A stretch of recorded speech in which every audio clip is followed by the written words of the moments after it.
Hi, everybody. Welcome and welcome back. My name is Kimiko Sumi, and this evening I want to do a video about mental illness and some of the type of patients that I've met in mental hospitals over the years.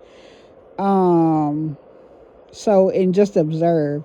I will first like to get started on this guy that I remember at this mental health clinic that I used to go to, and y'all, he was dressed like he was in the 80s, but it was overkill. It was like he had a whole, you know how like what's that man's name? What's that dude's name? What's that one dude's name? The dude from London, he was British. He was a like a 80s British rapper. His name was like Slick Rick. Oh yeah, his name was Slick Rick. So this guy was dressed like Slick Rick, but it was overkill. It was like he had a whole bunch of fake, chunky jewelry on him. And at that time, gold wasn't really in like that. Like, look at wearing gold jewelry again, it wasn't in like that at all. That was like the mid, that was like the, I don't know, I say about 2000, 2010 or something like that, 2006 to 2010 at that mental health clinic. And y'all, he had on the whole 80s outfit. And I think he was riding the bus like that too. So that was shocking to see because the jewelry was like, I was kind of like, where did he get all that stuff from? Like, he got his own place. Did he, it was interesting. But anyway, I'm going to move on to the next one. So, um, what am I going to say? Because I have my own, mental illness. So it's kind of hard for me to remember. But, okay, I remember this one guy. He was older and he was a white man. And this dude was moving his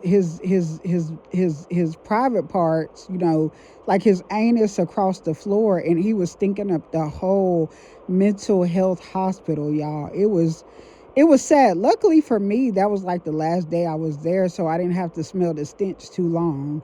But I had never seen nothing like that. He was so mentally ill that he was sliding across the floor while he was, what I'm saying, kind of like defecating or whatever, and it smelled so horrible. Okay, so another time, I remember when there was this girl, she had a similar mental illness, it seemed to me. It was like she had hallucinations like me, and it was scary. I felt so bad for her because I knew how it felt.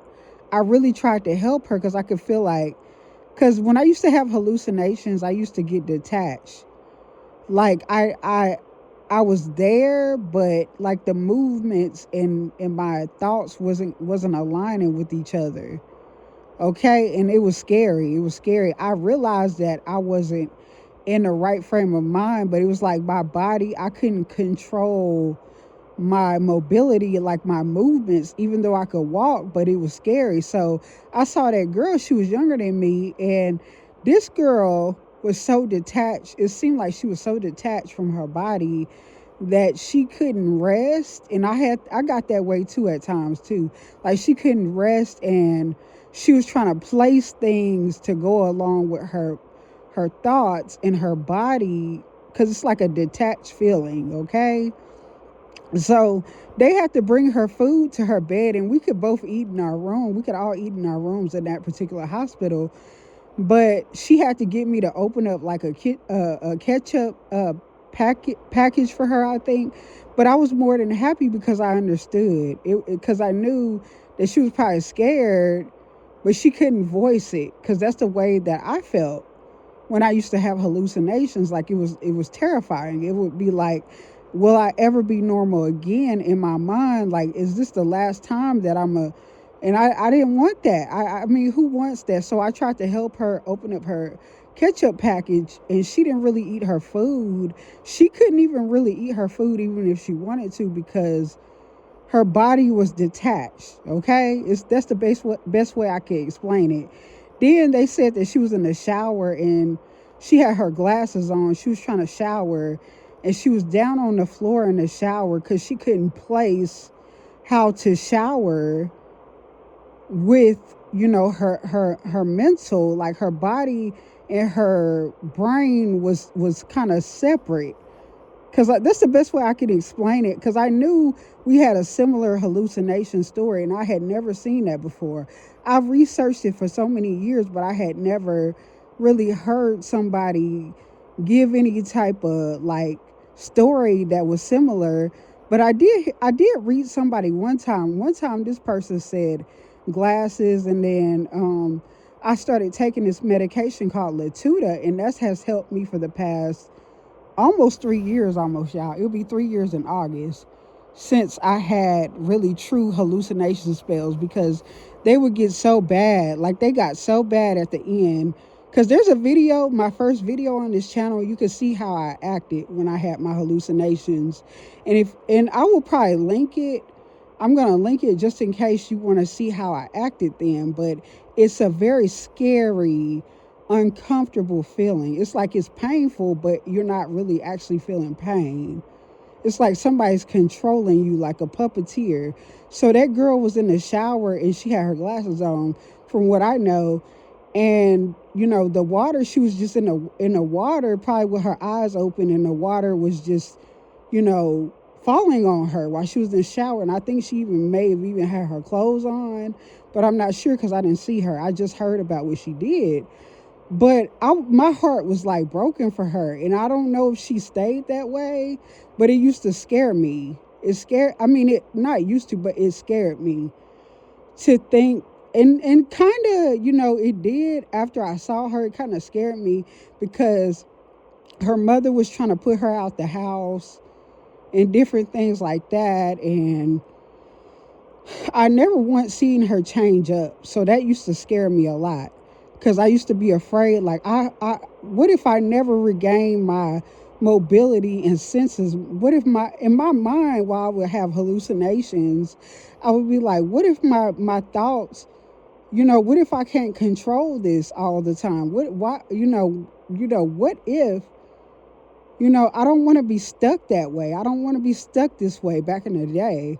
And honestly, I think it was spell work done on me, because I think it was the medication and spell work that I have lifted because of my practice in Nichiren Buddhism.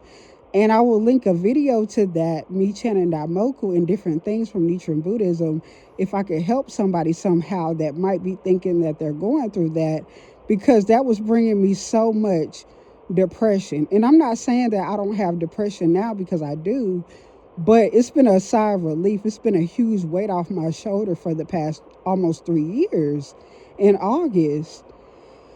So my practice, my Buddhist practice in Latuda, has truly helped me break through out of those. Now, every once in a while, I might have a hallucination, but I've only had about 10 in the last almost 3 years, 10 at the most. So something's got to be working. My routine must be working. Okay. So I just wanted to share those three off the top of my head that I was thinking about. And I hope y'all can, maybe you could probably understand people better if they have mental illnesses, and understand that they can't really help their situation, okay? So be a little bit more, lighthearted, and be a little bit more compassionate to somebody who has mental illness, because you never know, because anybody can become mentally ill, okay? Trauma and stress can bring upon that, y'all. That's how I began to have schizophrenia, because I was under stress without realizing it. It triggered it. It's already in my DNA on both sides of my family, but homelessness and stress triggered it. It brought upon my schizophrenia. So I have so many different mental disorders, so I know. I've gotten rid of social anxiety and mostly hallucinations, so I pretty much know, y'all. And if you do have a mental illness, please take your medication. Don't, brush it off like it doesn't work, because I used to think that too. I used to think, but if you could pick it up from a pharmacy, if a doctor prescribed it to you, and you could pick it up from a pharmacy, then y'all, it really must work, okay?